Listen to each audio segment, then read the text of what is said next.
அற்புதமாகிய அருட்பெரும் சுடரே, அற்புதமாகிய அருட்பெரும் சுடரே, அருமறை தேடிடும் அருமறை தேடிடும் கருணையன் கடலே, நிற்பதும் நடப்பதும் நின் செயலாலே, நினைப்பதும் நிகழ்வதும் நின் செயலாலே, கற்பதெல்லாம் உந்தன் கனிமொழியாலே, கற்பதெல்லாம் உந்தன் கனிமொழியாலே, காண்பதெல்லாம் உந்தன் கண்விழியாலே, காண்பதெல்லாம் உந்தன்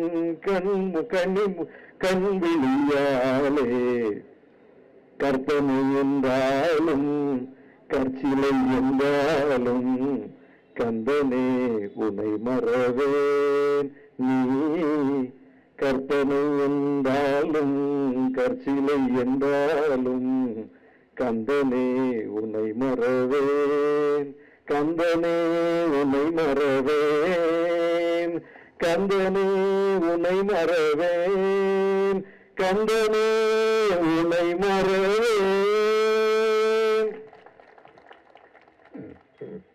பிளான் பண்ணிட்டு வந்தா பாட முடியாது. இவங்க இன்னைக்கு பாடுவாங்கன்னு எனக்கு தெரியாது. முருகன் பாட்டை பாடுவாங்கன்னு எனக்கு தெரியாது. என்கிட்ட கையில போனும் இல்லை. என் உதவியாளர்கிட்ட தான் போன் இருக்கு. உடனே எடுத்து இதை படிக்கிறதுக்கும் மனப்பாடம் செய்யறதுக்கும் எனக்கு வாய்ப்பு இல்லை. என் நினைவிலிருந்து நான் பாடுகிறேன். என் நினைவு அடுக்குகளில் இருந்து இந்த பாட்டை நான் பாடுகிறேன். அதனாலதான் இடையில கொஞ்சம் தடுமாறிச்சு லைனு. பாட்டு பாடலாம் பாடிடலாமே. என் நினைவிலிருந்து நான் பாடுகிறேன். என் நினைவுக்குள்ள எப்படி முருகன் வந்தார், என் நினைவுக்குள் எப்படி டிஎம்எஸ் மிகச் சிறப்பாக பாடிய கற்பனை என்றாலும் கற்சிலை என்றாலும் கந்தனே உனை மறவேன் என்கிற பாட்டு என் நினைவில் எப்படி ஏறியது. நான் சைவ மதத்தை பின்பற்றக்கூடியவனா, இந்து மதத்தை சார்ந்தவனா? நான் இஸ்லாமிய சமூகத்தில் பிறந்து இஸ்லாமிய சமூகத்தை சார்ந்தவன்.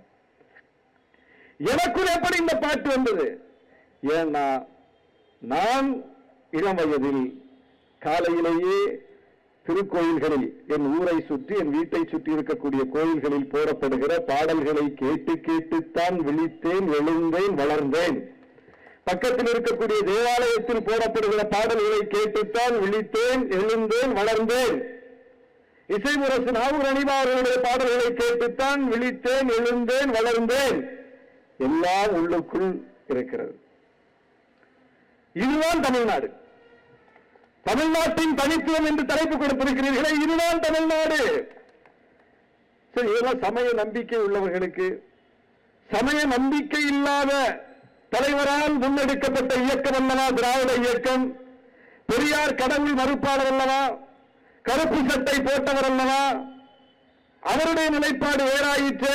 அவருடைய நிலைப்பாடு வேறாக இருந்தாலும் அவர் எப்படிப்பட்ட மாண்போடு நடந்து கொண்டார். கடவுள் வாழ்த்து பாடும்போது எழுந்து நின்று மரியாதை கொடுத்தார் தந்தை பெரியார். தன் வீட்டில் தங்க நேர்ந்த சுத்தானந்த பாரதி பூஜை செய்ய வேண்டும் என்று சொன்னபோது தன் வீட்டு அறையை ஒதுக்கி கொடுத்தார் பெரியார். தன்னுடைய நண்பர் டி.கே.சி. வசியமணியினுடைய 60ஆம் கல்யாணத்திற்காக முருகன் கோயிலுக்கு சென்றார் பெரியார். தன்னுடைய நண்பர் திருவிக்கா மறைந்த போது அந்த இறுதி நிகழ்வு நடக்கிற இடத்திற்கே போய் தன்னுடைய தோழர்களை விட்டு இறுதி நிகழ்வுகளை செய்யுங்கள், அவருக்கு மரியாதை செய்யுங்கள், ஏற்பாடுகளை செய்யுங்கள் என்று பெரியார் சொல்லுகிறார். தோழர்கள் ஏற்பாடு செய்ய போகிறார்கள். அப்போது தமிழறிஞர் ஞான சம்பந்தன் அவர்களும் தமிழறிஞர் மூவா என்கிற வரதராசன் அவர்களும் பெரியாரிடம் வந்து, ஐயா அவருக்கு சைவ முறைப்படி இறுதி சடங்கு செய்யணும், திருமந்திரங்கள் ஓதி அவரை நாங்கள் அனுப்பி வைக்கணும், எனவே நாங்கள் செய்கிறோம் என்று சொன்ன போது தாராளமாக செய்யுங்க என்று சொல்லி திருவிக்கா இறுதி சடங்கில் மந்திரங்கள் திருமந்திரங்கள் ஓதப்படும் போது எழுந்து நின்று கண்ணீர் மல்க அஞ்சலி செலுத்திய தலைவர் பெரியார். இந்த மரபு எங்களுடைய மரபு. இப்படிப்பட்ட மரபு மதங்களுக்கிடையிலும் நல்லிணக்கம், சமயங்களுக்கிடையிலும் நல்லிணக்கம், சமயங்களை வேண்டாம் என்று சொன்ன அந்த தலைவர்களும் ஒரு நல்லிணக்கத்தை தான் நமக்கு காட்டி சென்றிருக்கிறார்கள். அப்படிப்பட்ட ஒரு மரபு நமக்கு இருக்கிறது. கம்பன் கழகம் தமிழ்நாடு முழுவதும் கூட்டம் நடத்துவார்கள், கம்பராமாயணம் கூட்டம். அதில் ஒவ்வொரு தமிழ் அறிஞர்களையாக அழைத்து கம்பராமாயணத்தில் மிகப்பெரிய பாண்டித்யம் பெற்ற அறிஞர்களை அழைத்து பேச வைப்பார்கள். தெரியும், கம்பன் கழக விழான்னா தமிழ்நாட்டில் ரொம்ப புகழ்பெற்ற விழா. அதில் ஒரு முறை யார் பேசுறா அப்படின்னா கவிக்கோ அப்துல் ரஹ்மான் பேசுவார் என்று அறிவிப்பு செய்கிறார்கள். கவிக்கோ அப்துல் ரஹ்மான் ராமாயணத்தை பற்றி பேசுவார்னு அறிவிப்பு செய்யப்பட்ட உடனே ஒரு சர்ச்சை. அமாவாசைக்கு அப்துல் காதருக்கு என்ன சம்பந்தம், இங்க இவருக்கு என்ன வேலை, அப்துல் ரஹ்மான் வந்து இங்க என்ன பேச போறாரு அப்படின்னு ஒரு சர்ச்சையை கிளப்பிட்டாங்க. இந்த சர்ச்சை ஓடுகிறது. ஆனால் எந்த மாற்றமும் இல்லாமல் கம்பன் கழகம் உறுதியாக இருந்து அப்துல் ரஹ்மான் அவர்களை அழைத்து வந்து மேடை ஏற்றி பேச வைத்து விட்டார்கள். பேசும்போது தொடங்கும் போது அப்துல் ரஹ்மான் சொல்கிறார், கவிக்கோ சொல்கிறார், இங்கே கேட்டார்களாம் சிலர், ராமாயணத்துக்கும் ரகுமானுக்கும் என்ன சம்பந்தம் என்று கேட்டார்களாம். ராமாயணமே ரகு மானை தேடி போனதுதானே அப்படின்னு சொல்லிட்டார். அந்த சர்ச்சையை கூட மிக அழகாக எதிர்கொண்டார் ரகுமான். ஏன்னா நம்மிடம் அப்படிப்பட்ட வெறுப்பு இல்லை. கொள்கை ரீதியில் மாற்று கருத்து இருக்கிறது, ஆனால் மனிதர்களுக்கு இடையில் வெறுப்பு இல்லை என்பதை ஊட்டி வளர்த்த மண் தமிழ்நாடு. அதனால் தான் இங்கே நல்லிணக்க தலைத்து நிற்கிறது. இந்தியா முழுவதும் இன்றைக்கு மத அடிப்படையில் மக்கள் பிரிந்து கிடப்பதை பார்க்கிறோம். அந்த பிளவை ஏற்படுத்தி அதன் மூலம் பாஜக வாக்கு வங்கி அறுவடை செய்வதை பார்க்கிறோம். தமிழ்நாட்டில் அது நடக்க மாட்டேங்குது. இந்தியா முழுவதும் அது செல்லுபடியாகுது. இந்தியா முழுவதும் பாஜக விதைக்கக்கூடிய பொய்யை பாஜக மிக வெற்றிகரமாக அறுவடை செய்கிறது. அந்த வதந்திகளுக்கு, அந்த பொய்களுக்கு, அந்த பிளவுவாத கருத்துக்களுக்கு மற்ற மாநிலங்களில் வரவேற்பு இருக்கிறது, பற்றி பரவுது. பிஜேபி சொல்லக்கூடிய கருத்து சிறுபான்மை மக்களை பெரும்பான்மை மக்களின் எதிரியாக காட்டி, வில்லராக காட்டி ஒரு அரசியலை அவர்களால் மிக எளிதாக முன்னெடுக்க முடிகிறது, அதில் வெற்றியும் பெற முடிகிறது.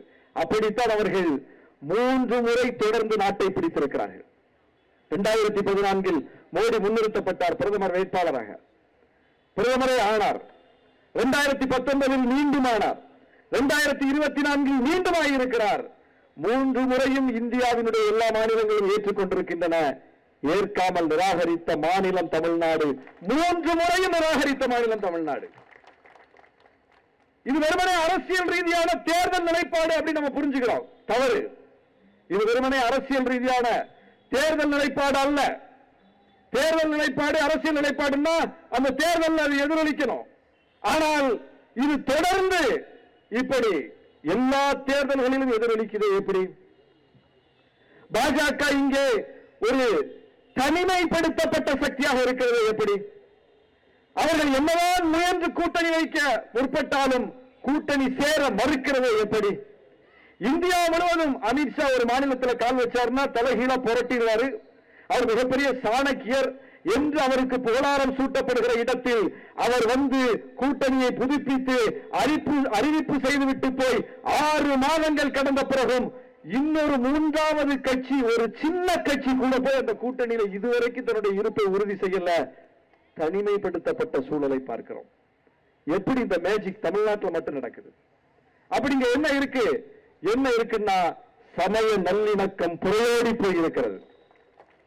இந்து வேற, முஸ்லிம் வேற, கிறிஸ்தவர் வேற என்கிற கருத்தை இங்க கிடையாது.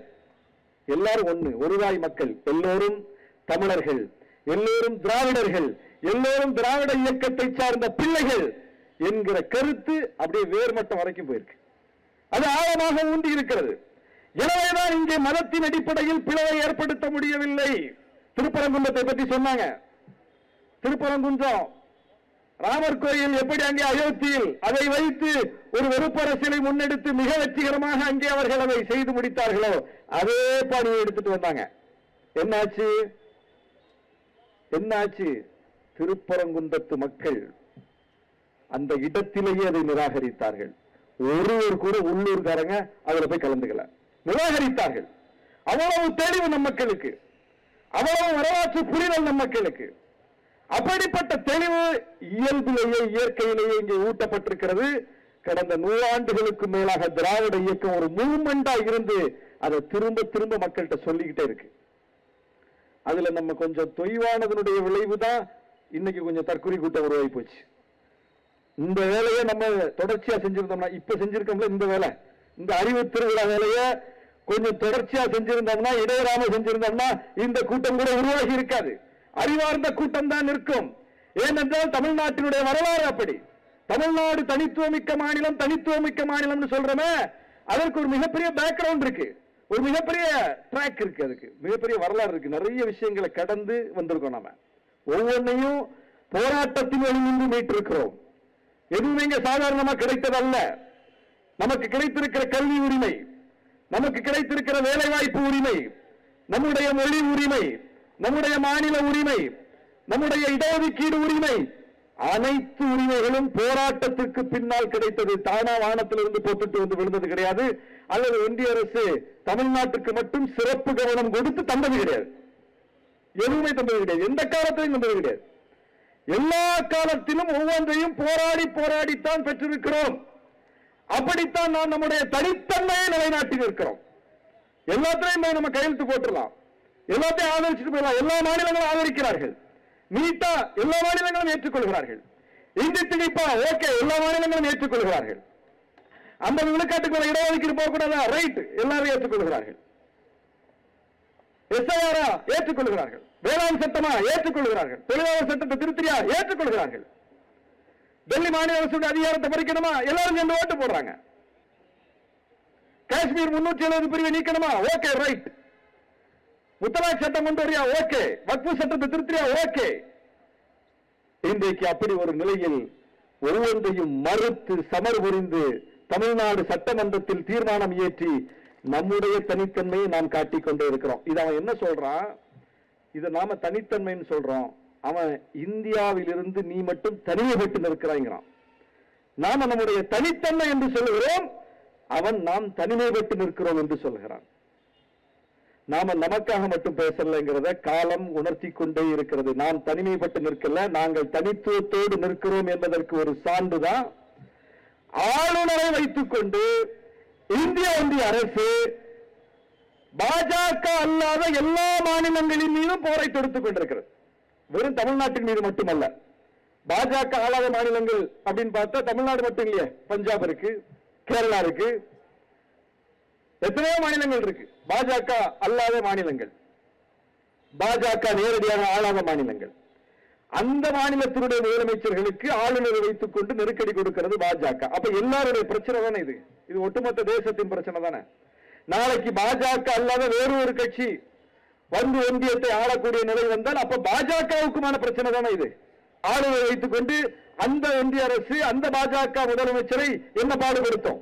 அப்ப இது ஒரு கட்சி பிரச்சனை இல்ல, இது ஒரு மாநில பிரச்சனை இல்ல, இது ஒரு கட்சி பிரச்சனையும் இல்ல, ஒரு மாநில பிரச்சனையும் இல்ல. அப்ப இது ஒரு பொது பிரச்சனை. அப்ப இது ஒட்டுமொத்த இந்தியாவின் பிரச்சனை, ஒட்டுமொத்த ஒன்றியத்துக்குமான பிரச்சனை. அப்படிப்பட்ட பிரச்சனையில் நாம ஒரு முழக்கத்தை தமிழ்நாட்டில் இருந்து முன்வைக்கிறோம். அண்ணா முன்வைத்தார். நாட்டுக்கு தாடி எதற்கு, நாட்டுக்கு கவர்னர் எதற்கு ஒரு முழக்கத்தை முன்வைத்தார். அப்ப ஆளுநர் பதவி என்பது அது மாநிலங்களை அடிமைப்படுத்துகிற ஒரு பதவி. அந்த பதவியை வைத்துக் கொண்டு மாநிலங்களை, பிடிக்காத மாநிலங்களை ஒன்றிய அரசு வஞ்சிக்கும், எனவே அந்த பதவி ஒழிக்கப்பட வேண்டும் அப்படின்னு சொல்லி ஒரு முழக்கத்தை அவர் முன்வைத்தார். முழக்கம் முன்வைக்கப்பட்டு அரை நூற்றாண்டு கடந்து விட்டது.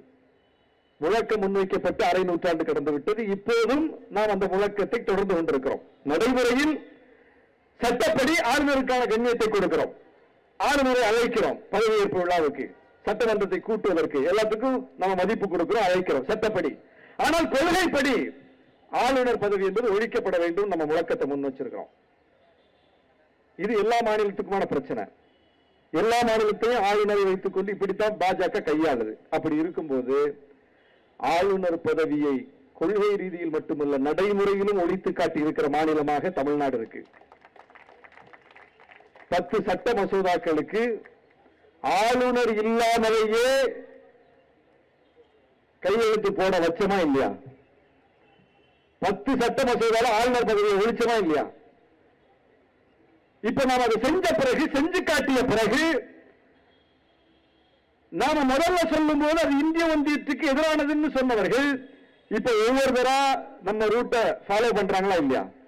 உடனே கேரளா அதை கையில் எடுக்கிறா இல்லையா? உடனே பஞ்சாப் அதை கையில் எடுக்கிறா இல்லையா?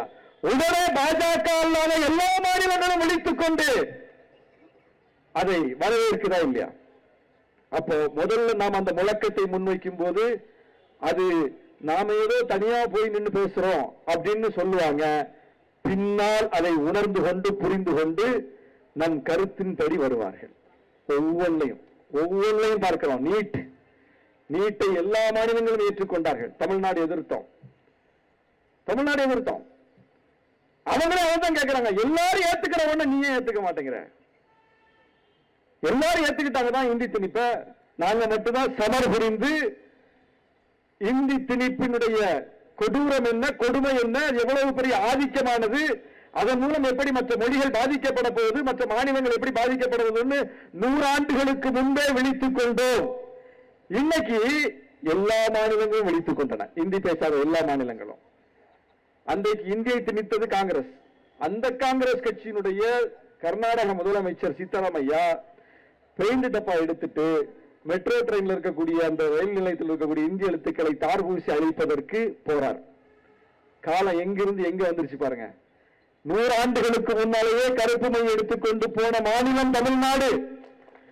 100 ஆண்டுகளுக்கு பிறகு அதே செயலை, அன்றைக்கு அது பிரிவினைவாத செயலாக பார்க்கப்பட்டது, அன்றைக்கு அது மிகப்பெரிய இந்திய ஒன்றியத்துக்கு எதிரான செயலாக பார்க்கப்பட்டது. அதே செயலை இன்றைக்கு தேசிய கட்சிகளை சார்ந்த மாநில முகங்கள் செய்யக்கூடிய நிலை வந்திருக்கிறது. அப்ப நம்ம ஸ்டாண்ட்ல மாற்றம் இல்லை. நம்ம ஸ்டாண்ட் அதே ஸ்டாண்ட் தான். நம்ம நிலைப்பாட்டில் எந்த ஒரு பிசிறும் இல்லை. நாம 100 வருஷத்துக்கு முன்னாடி இந்தி திணிக்கப்பட்ட போது என்ன குரலில் பேசினோமோ அதே குரலில் தான் இப்போதும் பேசுகிறோம். எங்கள் குரலில் மாற்றம் இல்லை. இந்தி திணிப்பு கூடாது சொல்றோம். அன்றைக்கு நம்மை பார்த்து பிரிவினை என்று சொன்னவர்கள், பிரிவினைவாதிகள் என்று சொன்னவர்கள், இன்றைக்கு அவர்களும் நம் வழியில் பெயிண்ட் டப்பாவை எடுத்துட்டு போய் நிக்கிறாங்க. அப்ப நாங்க தனிமைப்பட்டு நிற்கிறோமா, தனித்துவத்தோடு நிற்கிறோமா? நாங்கள் தனிமைப்பட்டு நிற்கவில்லை, நாங்கள் தனித்துவத்தோடு நிற்கிறோம். கல்வி ரீதியில ஒன்றிய அரசு எந்த கொள்கையை தூக்கி கொண்டு வந்தாலும் அதை நாம ஆய்ந்து உரசி பார்க்கிறோம். இது முற்போக்கா இருக்கா, அது எதிர்காலத்திற்கு பயனளிக்கக்கூடிய வகையில் இருக்கா, அது மாநில உரிமையை பாதிக்காம இருக்கா, அது ஒன்றிய அரசினுடைய ஆதிக்கத்திற்கு இடமளிக்குதா பார்க்கிறோம். நம்ம அவங்க ஒரு டிராப்ட் போட்டு கொடுத்ததுன்னா அப்படியே நம்ம ஏற்றுக்கிறது கிடையாது. நாம ஆய்வு செய்யறோம். மாநில அரசு ஒரு குழுவை போட்டு ஆய்வு செய்கிறது. அவன்கிட்ட கேட்கிறோம், குடு, எங்க மொழியில குடு, நாங்க படிக்கணும் அப்படின்னு கேட்கிறோம். அவன் தரமாட்டேங்கிறான். புதிய கல்விக் கொள்கை வடிவமைச்சு அவன் தரல, தமிழ்ல தரல, இந்தியில தான் கொடுத்தான். நாம தான் கேட்டோம், தமிழ்ல குடு, நாங்க படிக்கணும், அவன் தரல. அப்புறம் 50 பக்கத்துல ஒரு சம்மரி கொடுத்தாங்க. அதுல உள்ள என்ன இருக்குன்னு சில டிப்ஸ் மாதிரி. நாம என்ன செஞ்சோம், நாமே மொழிபெயர்த்தோம். மொழிபெயர்த்து தமிழ்நாடு முழுவதும் மக்கள்கிட்ட கொடுத்தோம். மக்கள் படிக்கட்டும். எல்லோரும் ஆங்கிலம் படித்தவர்களா இருக்க மாட்டார்கள், எல்லோரும் இந்தி படித்தவர்கள் இருக்க மாட்டார்கள், தமிழ்ல மக்கள் படிக்கட்டும் என்று சொல்லி தமிழாக்கம் செய்து தமிழ்நாட்டு வீதியாக புதிய கல்விக் கொள்கையை கொடுத்தோம். மக்கள் படித்தார்கள். மக்களிடம் மாநில அரசு கருத்துக்களை கேட்டது. மக்களிடம் கருத்துக்களை கேட்டோம். மக்கள் சொன்னார்கள், மாநில கல்விக் கொள்கை தான் சிறந்தது. கருத்துக்கள் வரவேற்கப்பட்டது, கருத்துக்கள் தொகுக்கப்பட்டது. மாநில அரசு மாநில கல்விக் கொள்கையை தான் வடிவமைப்போம், ஒன்றிய அரசு கொண்டு வர புதிய கல்விக் கொள்கை வேண்டாம்னு சொல்றோம் அப்படின்னு சொல்லி ஒரு முடிவை நம்ம எடுத்துட்டோம். ஏன் எடுத்தோம்? எல்லா மாநிலங்களும் ஏத்துக்கிட்டாங்கல்ல. எல்லா மாநிலங்களும் ஏத்துக்கிட்ட நாம ஏன் ஏத்துக்கல? எல்லா மாநிலங்களும் ஏன் ஏத்துக்கிட்டாங்க அதை? ஏன்னா அவங்க கல்வியில் மிக மிக மிக பின்தங்கி இருக்கிறார்கள். தமிழ்நாட்டில் உயர்கல்வி படிப்போர் விழுக்காடு 50 விழுக்காட்டை தாண்டி விட்டோம். இந்த புதிய கல்விக் கொள்கை என்ன சொல்லுதுன்னா 2030 இப்போ ஒரு கொள்கைக்கு ஒரு இலக்கு இருக்கும்ல. இப்போ ஒரு டிராப்ட் இன்னைக்கு நம்ம வெளியிடுறோம்னா அதுக்கு ஒரு இலக்கு இருக்கணும். அப்ப 2030 இதெல்லாம் நடக்கணும் நாங்க நினைக்கிறோம் அப்படின்னு 2020 ஒன்றிய அரசு புதிய கல்விக் கொள்கையை வெளியிட்டு ஒரு இலக்கை நிர்ணயிக்குது. 2020 வெளியிடப்படுகிற புதிய கல்விக் கொள்கைக்கு என்ன இலக்குன்னா 2030 இந்தியா முழுவதும் எப்படிப்பட்ட ஒரு நிலை வரணும்னா மாவட்டம் தோறும் மருத்துவக் கல்லூரிகள் வரணும். ரைட், சரி, நல்ல இலக்கு தான். உயர்கல்வி படிப்போர் விழுக்காடு GR கிராஸ் என்ரோல்மெண்ட் ரேஷியோ 50 விழுக்காட்டை தாண்டணும். இது யாருக்கு புதுசா இருக்கும்? இது யாருக்கு வியப்பா இருக்கும்? ஏன் மற்ற மாநிலங்கள் இதை ஏத்துக்கிறாங்கன்னா, 2030 நமக்கு மாவட்டத்தோடு மருத்துவக் கல்லூரி கிடைக்கும் போல இருக்கு. 2030 கிராஸ் என்ரோல்மெண்ட் ரேஷியோ உயர்கல்வி படிப்போர் விழுக்காடு 50 விழுக்காடு எட்டுவோம் போல இருக்கு. அப்ப ஏத்துக்குவாங்க. நாங்க ஏன்டா நடராத்திரி சுருவத்துக்கு போனோம்? மாவட்டத்துக்கு 1 இல்ல 2 மருத்துவக் கல்லூரி தமிழ்நாடு முழுவதும் அரசு கல்லூரி, தனியார் கல்லூரி என்று கணக்கெடுத்து பார்த்தால் மாவட்டம் தோறும் மருத்துவக் கல்லூரிகள் என்கிற இலக்கை எப்போதோ எட்டிவிட்டோம். தமிழ்நாடு எப்போதோ எட்டிவிட்டோம். 50 விழுக்காட்டுக்கு மேல் உயர்கல்வி படிப்போர் விழுக்காடு அவன் 2030 இலக்குன்னு சொல்றத நாம என்றைக்கோ அடைந்து விட்டோம். அப்புறம் நாங்க ஏன் அதை ஏத்துக்கணும்? அப்ப நாம அவன் தர்றாங்கிறதுக்காக நம்ம ஏத்துக்கிறது கிடையாது. அவன் சும்மாவும் சொல்லல, சும்மா தரல. அவன் என்ன சொல்றான்? இதை நீ ஏத்துக்கிட்டாதான் நிதி தருவோம்னு சொல்றான். செக் அங்க வைக்கிறான். செக் எங்க வைக்கிறான் பாருங்க. சரி ஏத்துக்கிட்டா ஏத்துக்காட்டி போனேன்னு சொல்லல. அவன் நிபந்தனை வைக்கிறான். கல்வி தொடர்பாக உனக்கு நான் நிதியை விடுவிக்க வேண்டும் என்றால் நீ இந்த கண்டிஷனுக்கு ஒத்துக்க. எந்த கண்டிஷனுக்கு? அவன் போட்டிருக்கிற இந்த கண்டிஷனுக்கு. அதுக்கு நம்ம ஒத்துக்கணும்? அதுக்கு என்ன தேவை இருக்கு நமக்கு? நாம எங்கேயோ போயிட்டோம், முன்னேறி போயிட்டோம். தமிழ்நாட்டில் நடைமுறைப்படுத்தப்படுகிற கல்வி ரீதியான திட்டங்கள் வேறு ஒரு மாநிலத்தில் ஏற்கனவே நடைமுறைப்படுத்தப்பட்டு விட்டது. அதைத்தான் நீங்க காப்பி எடுத்து பண்றீங்கன்னு ஒன்ன காட்டுங்க, தயவு செய்து காட்டுங்க. காலை உணவு திட்டம் இது என்ன பிரமாதம் பாரு, பீகார்ல ஏற்கனவே இருக்கு சொல்லு. மதிய உணவு திட்டம் தமிழ்நாட்டில் நடைமுறைப்படுத்துவதற்கு முன்னாலேயே அந்த ஊர்ல இருக்கு சொல்லு. மாணவர்களுக்கு மாதம் 1000 ரூபாய் சொல்லு. மாணவிகளுக்கு மாதம் 1000 ரூபாய் சொல்லு. இலவச பஸ் பாஸ் சொல்லு. லேப்டாப் சொல்லு. சைக்கிள் சொல்லு. என்னத்தை சொல்லுவ? என்ன கொடுத்த? படிப்பை கொடுப்பதற்கு. இந்த அரசு வந்த பிறகு ஒரு பள்ளிக்கூட கட்டிடம் இடிந்து விழுந்து விட்டதுன்னு செய்தி வருது. உடனே முதலமைச்சர் என்ன ஆணை போட்டாரு? பழுதான அத்தனை பள்ளி கட்டிடங்களையும் கணக்கெடுங்க. தமிழ்நாட்டில் நடந்துச்சுங்க. இதெல்லாம் நமக்கு தெரியல. இதெல்லாம் நம்ம பார்க்கறதும் இல்லை, என்ன நடந்துகிட்டு இருக்கு நம்மை சுற்றி என்று. முதலமைச்சர் ஒரே ஒரு ஆணை, தமிழ்நாட்டில் பழுதடைந்திருக்கிற அத்தனை பள்ளி கட்டடங்களையும் கணக்கெடுங்க, அத்தனை இடிங்க. இடிச்சிட்டு ஒரே ஆணையில் அத்தனை பள்ளி கட்டடங்களை புதிதாக கட்டுங்க. 8000 வகுப்பறை கட்டிடங்கள் கட்டப்பட்டிருக்குதுங்க இந்த 4.5 ஆண்டு ஆட்சி காலத்தில். 8000 வகுப்பறை கட்டிடங்கள். என் தொகுதியிலே 10, 20, 25 ஸ்கூலை கட்டிட்டோம். ஒரு சட்டமன்ற தொகுதியில சொல்றேன். அந்த அளவுக்கு பள்ளி கட்டமைப்பை, கல்வி கட்டமைப்பை நாம புதுப்பிச்சுக்கிட்டே இருக்கிறோம், நவீனப்படுத்திக்கிட்டு இருக்கிறோம். அதுல ஸ்மார்ட் கிளாஸ் கொடுக்கிறோம். இன்னைக்கு ஒரே ஆணையில எல்லா பள்ளிக்கூடத்துக்கும் திறன் வகுப்பறைகள், ஸ்மார்ட் கிளாஸ் தமிழ்நாட்டில் தான், வேற எங்க இருக்கு? அப்ப இந்த அளவுக்கு நாம ஸ்கீமுக்கு மேல ஸ்கீமை போட்டு அரசு நிதியை அவ்வளவா கொடுத்து கல்வியை வளப்படுத்தி மாநிலத்தை நலப்படுத்தி கொண்டிருக்கிறோம். நம்ம கிட்ட ஒரு கல்விக் கொள்கைன்னு சொல்லி ஒன்றை புகுத்தினால் அது பிற்போக்கானதாக இருந்தால், அது நம்மை விட பின்தங்கியாக இருந்தால் அதை எப்படி ஏற்றுக்க முடியும்? எனவே நாம் அதை நிராகரிக்கிறோம். எனவே அந்த கல்விக் கொள்கையை நிராகரிக்கிறோம். அதனால் நாம் தனித்துவத்தோடு இருக்கிறோம். அப்போ அவன் நிதியை காரணம் காட்டி செக் வைக்கிறான். இப்ப யாராக இருந்தாலும் என்ன பண்ணுவாங்க? என்னதான் கொள்கை பேசினாலும், என்னதான் நமக்கு அதுல உறுதி இருந்தாலும், என்னதான் நம்ம அதுல தொடர்ந்து நமக்கு விருப்பம் இருந்தாலும், நிர்வாகத்தை நடத்தணுமே, அரசை நடத்தணுமே, அது நிதி சார்ந்தது இல்ல. கொள்கை இருக்கும்.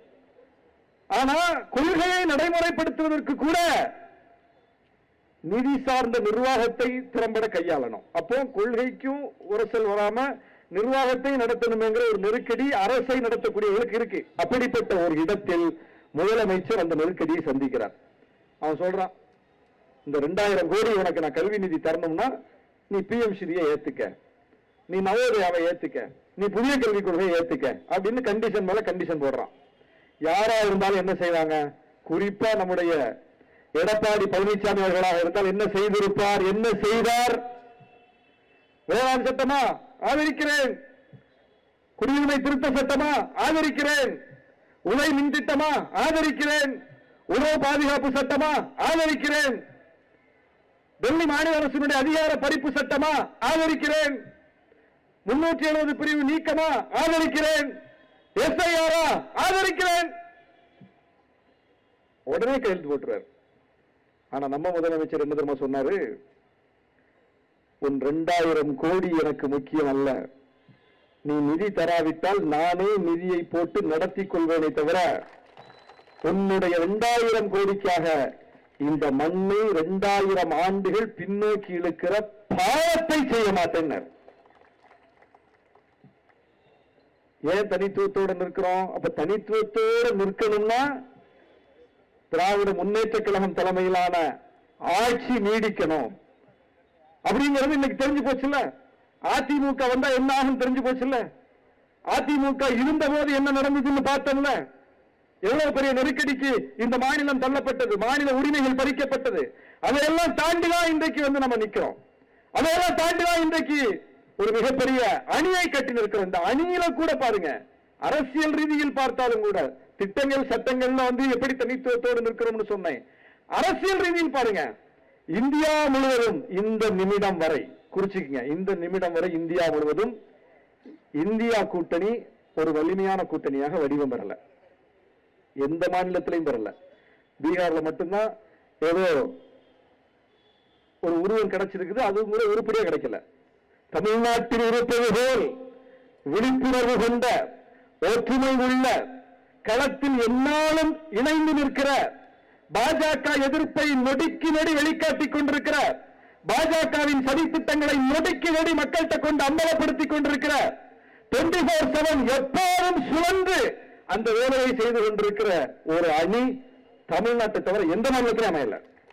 பீகார்ல இன்னைக்கு நம்ம கூட்டணி சந்திக்கக்கூடிய நெருக்கடிக்கு கூட என்ன காரணம்னா தேர்தலில் மட்டும்தான் சேர்றாங்க.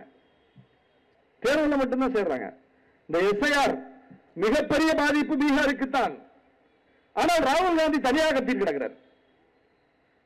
ஆனால் தமிழ்நாட்டில் நம்முடைய முதலமைச்சர் தனியாக கத்த வேண்டிய நிலைமை இல்லை. மிகப்பெரிய படை அவருக்கு பின்னால் இருக்கு. மிகப்பெரிய படை. என்னெல்லாமோ செஞ்சு பார்க்கறாங்க, எப்படி எல்லாமோ கல்வீசி பார்க்கறாங்க. அந்த கட்சி இழுத்துடலாம், இந்த கட்சி இழுத்துடலாம், ஆட்சியில பங்கு தர்றோம். அப்பா உன் பங்கே என்னன்னு தெரியாம இருக்கு, நீ எங்களுக்கு பங்கு தர்றது? உன் பங்கு என்னப்பா? நீ எலெக்ஷன்ல நின்றுருக்கியா? ஓட்ட வாங்கி காட்டிருக்கியா? ஒரு இடைத்தேர்தலையா நின்றுருக்கியா? உனக்கு என்ன பங்குன்னே தெரியாம இருக்குது. நீ எங்களுக்கு பங்குதாரன்னு வள விரிக்கிறியா, கூப்பிடுறிய? அந்த ஆசை வார்த்தைகளுக்கு யாரும் மயங்கவில்லை. அதுதான் தமிழ்நாட்டின் தனித்துவம். பிஜேபி ஒன்றிய அமைச்சராக்குறேன்னு ஆசை காட்டுது. புதுசா வர்றவங்க நான் பங்கு தர்றேன்னு ஆசை காட்டுறாங்க. ஏற்கனவே இருந்தவங்க வாங்க வாங்கன்னு சிவப்பு கம்பள வரவேற்பு கொடுக்கிறாங்க. அப்படி ஒரு நிலைமை இருந்தும் இந்த கூட்டணி அப்படியே எக்குக்கோட்டை போல் இருக்கிறது. யாராலும் எந்த ஒரு சாய்ப்பை கூட ஏற்படுத்த முடியவில்லை. ஏன்னா கோட்பாட்டு புரிதல் உள்ள, கொள்கை புரிதல் உள்ள ஒரு அணியாக நாம் இருக்கிறோம். அதனால்தான் எப்போதும் களத்தில் இருக்கிறோம். தேர்தலுக்கு மட்டும் சேர்ந்தா அது எளிதில் எதிரிக்கு வாய்ப்பா போயிடும். தேர்தலுக்கு மட்டும் சேர்றாங்க மற்ற மாநிலங்கள்ல. அப்படி கூட சேரவில்லை இந்தியா கூட்டணி.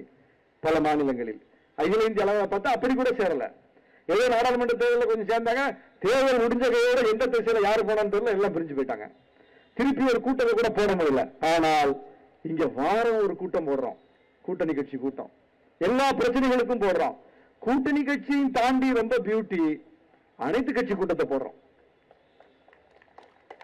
கூட்டணி கட்சி கூட்டத்தை போடுறது கூட லாஜிக் இருக்கு. சரி, அதுல வர்றாங்க கூட்டணி தோழர்கள் போறாங்க. அனைத்து கட்சி கூட்டம் போடுறோம். 30 கட்சி 36 கட்சி வருது. ஏன்? தமிழ்நாட்டின் தனித்துவம் அது. தமிழ்நாட்டு மக்களினுடைய எண்ணங்களின் வெளிப்பாடு அது. ஒரு கட்சி நிலைப்பாடு அல்ல. நீட் விலக்கு என்பது ஒரு கட்சி நிலைப்பாடு அல்ல, தமிழ்நாட்டு மக்களின் எண்ணத்தின் வெளிப்பாடு. அதனாலதான் சட்டமன்றத்தில் நீட் தொடர்பான மசோதா வரும்போது 234 உறுப்பினர்களை கொண்ட தமிழ்நாடு சட்டமன்றத்தில் 4 பேர் கருப்பாடுகள் எழுந்து வெளியே போகுது. 4 உறுப்பினர்கள் மட்டும்தான் வெளியேறுகிறார்கள். 230 உறுப்பினர்களும் அமர்ந்திருந்து ஆமா நீட்டு விலக்கு வேணும்னு சொல்லி மசோதாவை ஆதரிக்கிறார்கள். அதிமுகவும் சேர்ந்து. வேற வழி கிடையாது.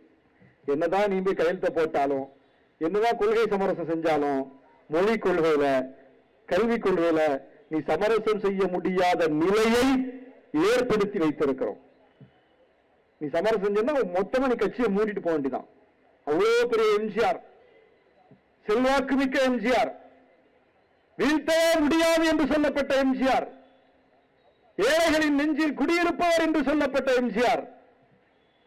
அவர் போனா அப்படி திரளுவாங்க அப்படின்னு புகழாரம் சூட்டப்பட்ட எம்ஜிஆர் ஒரே ஒரு அரசியல் நிலைப்பாட்டை எடுத்தார். ஆட்சி அதிகாரத்தில் அமர்ந்து கொண்டு இடஒதுக்கீட்டை பொருளாதார அளவுகோல் கொண்டு அளந்தார்.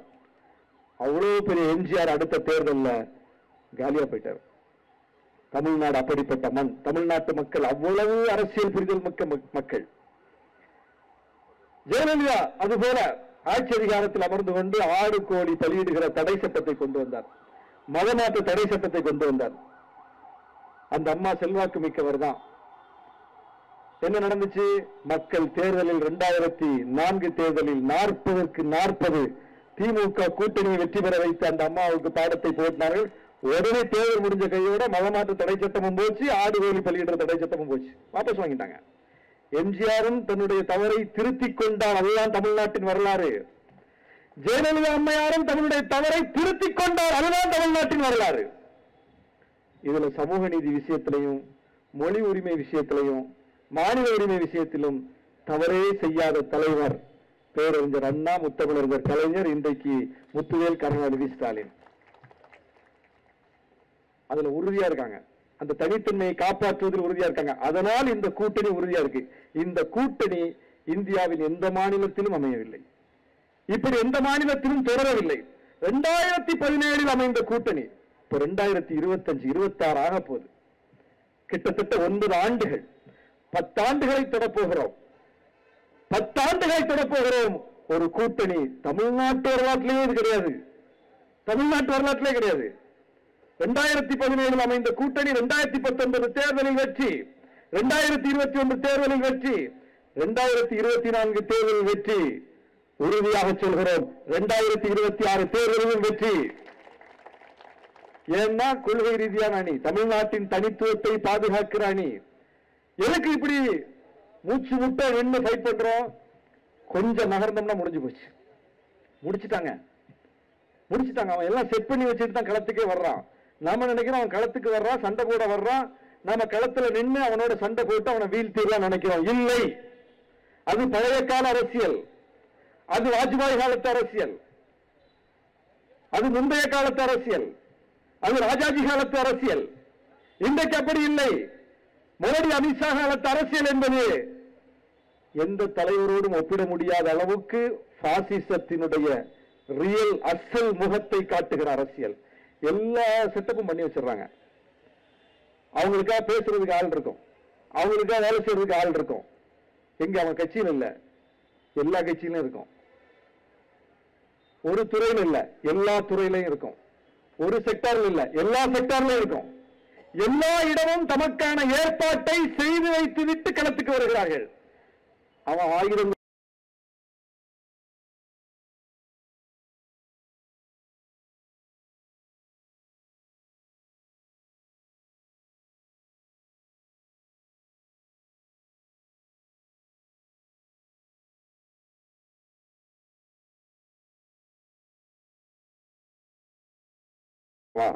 அப்படி போட்டு பார்ப்பதனால் தான் வெற்றி பெறுகிறோம். அப்படி போட்டு பார்ப்பதனால் தான் நம்முடைய கொள்கையில், நம்முடைய நிலைப்பாட்டில் நாம் உறுதியாக நின்று நம்முடைய உரிமைகளை தக்க வைத்துக் கொண்டிருக்கிறோம். யாராலையும் அதை ஒன்றும் பண்ண முடியல. இன்னைக்கு கல்விக் கொள்கையில ஒரு சின்ன சமரசம் செய்திருந்தா என்ன ஆயிருக்கு? முடிஞ்சு போச்சுல. 2000 கோடி, 2000 கோடிங்கிறது எவ்வளவு பெரிய காசு? சாதாரண காசா? அடுத்த ஆண்டு வருது. தொடர்ந்து அந்த நிதி நமக்கு வரணும். ஆனா அவன் அந்த கொள்கையை காட்டிக்கிட்டு நம்மளை மிரட்டுறான். அதற்கு பணிந்தால் நாம இவ்வளவு நாளா 100 வருஷமா கட்டி காத்து வந்த ஒரு மிகப்பெரிய போராட்டம், அதற்கு பின்னால் இருக்கக்கூடிய அர்ப்பணிப்பு, அதற்கு பின்னால் இருக்கக்கூடிய உழைப்பு, அதற்கு பின்னால் இருக்கக்கூடிய தியாகம் எல்லாம் ஒரு செகண்ட்ல போயிடும், ஒரு கையெழுத்துல போயிடும்.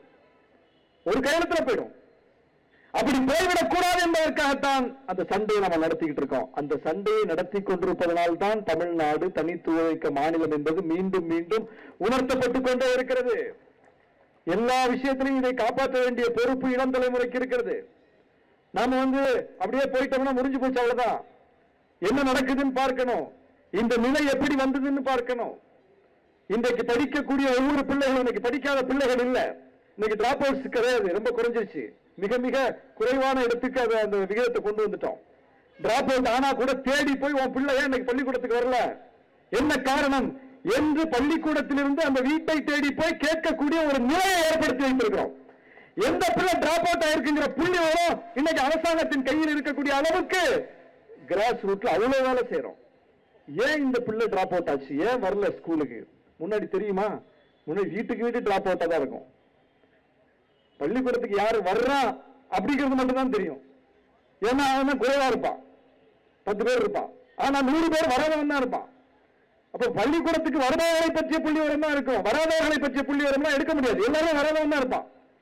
இன்றைக்கு பள்ளிக்கூடத்திற்கு வராத ஒரு சில பிள்ளைகளினுடைய விவரங்கள் கூட இன்றைக்கு அரசின் கையில் இருக்கிறது. அரசு தேடி அந்த வீடுகளுக்கு போய் ஏன் உன் பிள்ளை வரல சொல்லு. ஒரு போன் கால் பார்த்தேன், சோசியல் மீடியால வரலாச்சு. பள்ளிக்கல்வித்துறை அமைச்சர் அன்பில் மகேஷ் பொய்யாமொழி ஒரு பெற்றோர்கிட்ட பேசுறாரு.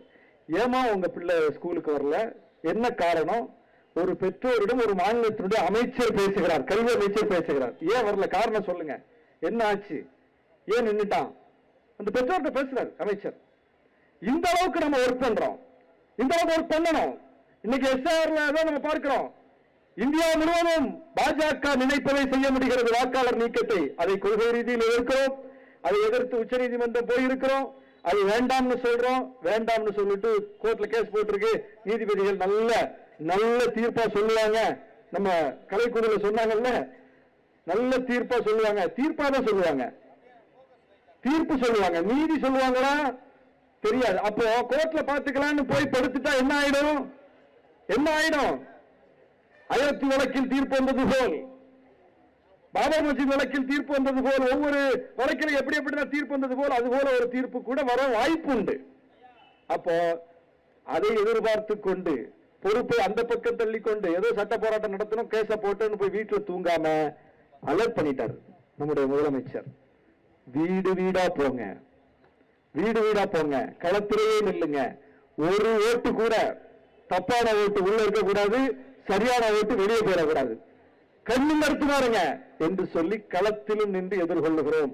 இந்த வேலையை பீகார்ல செய்திருந்தா, இந்த வேலையை மற்ற மாநிலங்களில் செய்திருந்தா இந்தியா கூட்டணி தப்பித்திருக்கும், பாஜகவினுடைய சதி முறியடிக்கப்பட்டிருக்கும். ஆனால் செய்யல. தமிழ்நாட்டில் செய்கிறோம், அன்றாடம் களத்தில் இருக்கிறோம். இன்னைக்கு போராட்டத்தை நடத்தி இருக்கோம், நீதிமன்றத்தில் வழக்கு போட்டிருக்கோம், ரெண்டும் ஒரே நேரத்தில் நடக்குது. அதையும் தாண்டி நடைமுறையில் அது வந்துவிட்டது, அதை கணக்கு எடுக்கிறாங்கன்னு தெரிஞ்சோன்னா களத்துக்கு போறோம். இந்த விழிப்புணர்வு தான் தமிழ்நாட்டின் தனித்துவம். அரசியல் ரீதியிலும் சரி, எஸ்ஐஆர் பிரச்சனையிலும் சரி, கல்வியிலும் சரி, இடஒதுக்கீட்டிலும் சரி. அது ரொம்ப முக்கியமான வரலாறு, அதை சொல்லாம இந்த உரையை நிறைவு செய்யக்கூடாது. இடஒதுக்கீடு வரலாறு தமிழ்நாட்டில் மிக முக்கியமான வரலாறு. இந்திய அரசியலமைப்பு சட்டம் எழுதப்பட்டு விட்டது. புரட்சியாளர் அம்பேத்கர் அந்த டிராப்ட் பண்ணி இந்தியாவுக்கான ஒரு புதிய சட்டத்தை கொடுத்தார். ஆனால் அவர் மட்டுமே இருந்து டிராப்ட் பண்ணல, அவரு கூட ஒரு குழுவை போட்டு விட்டாங்க. அந்த குழுவில் எப்படி எல்லா சமூக நீதி சிந்தனையாளர்களா, எல்லா சமத்துவத்தை போற்றக்கூடியவர்களா, எல்லாம் அம்பேத்கரிஸ்டுகளா, எல்லாம் மார்க்சிஸ்டுகளா, எல்லாம் பெரியாரிஸ்டுகளா, எல்லாரும் ஜனநாயகத்தை விரும்பக்கூடிய சமூக நீதியை விரும்பக்கூடியவர்கள் பார்த்தா இல்ல, சனாதனிகள் தான் இருந்தார்கள். அவங்களோட அவருக்கு மிகப்பெரிய போராட்டம். இவர் ஒன்ன வைக்கிறார் சொல்லுவாரு, அவங்க அது கூடாதும்பாங்க. அந்த போராட்டத்தை நடத்தித்தான் இன்றைக்கு நாம் பார்க்கிற இவ்வளவு மிக சிறப்பான அரசியலமைப்பு சட்டத்தை அவர் தந்தார். அந்த சட்டம் கூட இடஒதுக்கீடு விஷயத்தில் நமக்கு சிக்கலாய் போச்சு. இடஒதுக்கீடு விஷயத்தில் பிற்படுத்தப்பட்ட மக்களுக்கு, ஒட்டுமொத்த மக்களுக்குமான அந்த இடஒதுக்கீடு விஷயத்தில் ஒரு சிக்கலை சந்தித்த போது அந்த சட்டத்தை முதலில் திருத்திய மாநிலம் தமிழ்நாடு. கான்ஸ்டிடியூஷன்ல முதல்ல திருத்தத்தை மேற்கொண்ட மாநிலம் தமிழ்நாடு. எதற்குன்னா சமூக நீதிக்காக. அங்கிருந்து நமக்கு தொடங்குது வரலாறு. அதுக்கு முன்னாலேயே மிகப்பெரிய சமூக நீதி வரலாறு உண்டு. அதுக்கு முன்னாலேயே மிகப்பெரிய போராட்டங்களை நடத்தி இருக்கிறோம். அதுக்கு முன்னாலேயே கம்யூனல் ஜியோ என்கிற அந்த விஷயத்தை சாதிப்பதற்கான போராட்டங்கள் தமிழ்நாட்டில் உண்டு. அப்படி ஒரு நீண்ட நெடிய போராட்டத்தின் தொடர்ச்சி அரசியலமைப்பு சட்டத்தை திருத்துகிறோம். அதற்கு பிறகு உச்ச நீதிமன்றம் ஒரு ஸ்கேல் வைக்கிறான். 50% மேல இடஒதுக்கீடு போகக்கூடாது. 50 இடஒதுக்கீடு கொடுத்துக்க, ஆனா 50 விழுக்காட்டுக்கு மேல போகக்கூடாது. அப்ப மீதி 50 அது வழக்கமா காலங்காலமா யார் ஆண்டு அனுபவித்துக் கொண்டிருந்தானோ அவன் 50ஆவது முழுசா எடுத்துட்டு போறதுக்கு 50ஆவது தக்க வச்சுக்குவோம் என்று சொல்லி ஒரு சூழ்ச்சியான ஒரு தீர்ப்பை கொடுக்கிறார்கள். 50 விழுக்காட்டுக்கு மேல இடஒதுக்கீடு போடுறது. இது யார் இந்த ஸ்கேல் யார் வைக்கிறது? சட்டம் இயற்றக்கூடிய அதிகாரம் சட்டமன்றத்துக்கும் நாடாளுமன்றத்துக்கும் இருக்கு. உச்ச நீதிமன்றம் அதுல நாட்டமை செய்கிறது. 50% மேல போகக்கூடாது. உச்ச நீதிமன்றம் சொல்லிட்டா முடிஞ்சு போச்சு இல்ல. இப்ப நீட் விஷயத்துல நம்ம விலக்கு கேட்டா என்ன சொல்றாங்க? உச்ச நீதிமன்ற தீர்ப்பு அதெல்லாம் ஒண்ணும் பண்ண முடியாது. வேற ஏதாவது ஒண்ணு கேட்டா என்ன சொல்றாங்க? உச்ச நீதிமன்ற தீர்ப்பு அதெல்லாம் ஒண்ணும் பண்ண முடியாது. எதை சொன்னாலும் உச்ச நீதிமன்ற தீர்ப்பு ஒண்ணும் பண்ண முடியாது, உச்ச நீதிமன்ற தீர்ப்பு ஒண்ணும் பண்ண முடியாது. இதைத்தான் சொன்னார்கள். தமிழ்நாட்டில் 69 விழுக்காட்டு இடஒதுக்கீட்டை சட்டமாக்கணும். எல்லாரும் தப்பா புரிஞ்சுட்டு இருக்காங்க. 69 விழுக்காட்டு இடஒதுக்கீட்டை கொண்டு வந்தவர் அம்மையார் ஜெயலலிதா என்று நினைத்துக் கொள்கிறார். இடஒதுக்கீட்டுக்கு சட்ட பாதுகாப்பு கொடுத்தவர் ஜெயலலிதா அம்மையார். இந்த 69 விழுக்காட்டை யார் கொண்டு வந்தா?